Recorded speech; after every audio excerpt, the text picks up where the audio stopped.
ಕಳೆದ ಒಂದು ವಾರದಿಂದ ಭಾರತೀಯ ಜನತಾ ಪಾರ್ಟಿ ಜಿಲ್ಲೆ ವತಿಯಿಂದ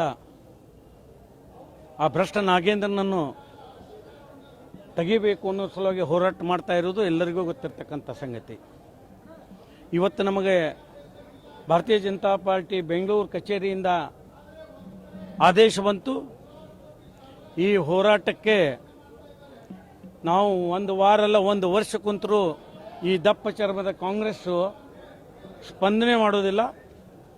ಅದಕ್ಕಾಗಿ ಇವತ್ತು ಜಿಲ್ಲಾ ಆಡಳಿತಕ್ಕೆ ಘೇರಾವ್ ಹಾಕಬೇಕು, ಧರಣಿ ಹಾಕಬೇಕು ಅನ್ನೋ ಸಲುವಾಗಿ ಪಕ್ಷ ನಿರ್ಣಯ ಮಾಡಿದ ಹಾಗೆ ನಾವೆಲ್ಲರೂ ಬಂದಿದ್ದೇವೆ.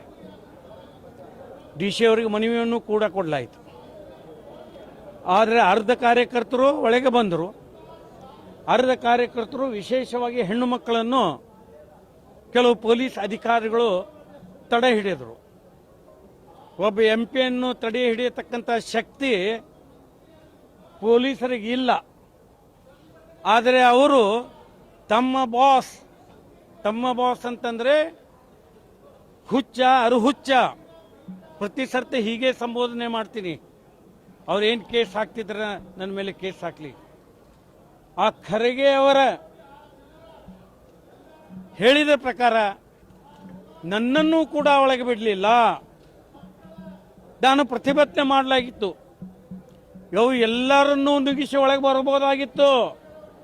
ಇದೇನು ಬಹಳ ದೊಡ್ಡ ಕೆಲಸ ಇರಲಿಲ್ಲ. ಅವರಿದ್ರು ಒಂದು 20 ಪೊಲೀಸರು, ನಾವೊಂದು 400 ಜನ ನುಗ್ಗಿಸಿ ಒಳಗೆ ಬರಬಹುದಾಗಿತ್ತು. ಆದರೆ SP ಅವರು ಹೇಳಿದರು, ಅವರ ಮಾನ್ಯತೆ ಕೊಟ್ಟೆ. ಅವ್ರು ಹೇಳಿದರು ಎಲ್ಲರೂ ನಿಮ್ಮ ಜೊತೆಗೆ ಕರ್ಕೊಂಡು ಹೋಗ್ರಿ ಅಂತಂದರು. ಅದಕ್ಕಾಗಿ ಎಲ್ಲರನ್ನು ಕರ್ಕೊಂಡು ಒಳಗೆ ಬಂದಿದ್ದೇನೆ.